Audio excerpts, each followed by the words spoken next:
New Orleans is one of the most historically interesting cities in the United States.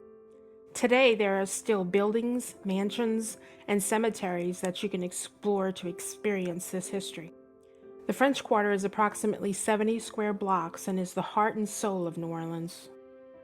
Historical, architecturally stimulating, and dynamic, the French Quarter is best viewed either by walking, biking, or horse-drawn carriage. The best way to see the quarter is on foot or on a rented bicycle with a guidebook. The majority of the appeal remains in the architecture, the courtyards, and on the upper floors of the structures. Bourbon Street is the entertainment center. Clubs lure you inside with jazz, zydeco, and blues streaming from live bands imploding upon your senses. Adult toy shops, erotic dance clubs, and 3-for-1 happy hours lure even the most prudish tourists to delight in the enjoyments of life. But as Bourbon Street runs further from Canal, the quieter it becomes.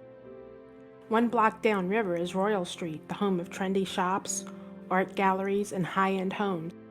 The center of activity in the French Quarter culminates at Jackson Square and St. Louis Cathedral.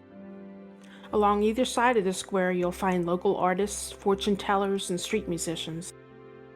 This melting pot of humanity is highlighted by St. Louis Cathedral, where numerous are buried in its walls, and many dignitaries have actually strode down the aisle.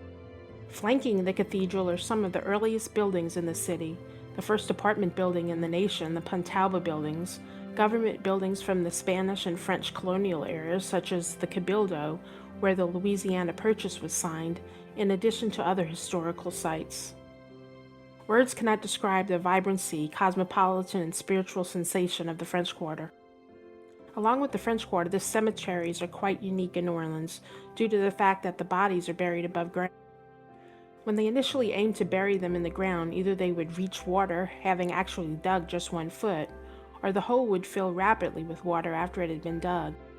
There are lots of guided tours of the cemeteries, which are worth the price.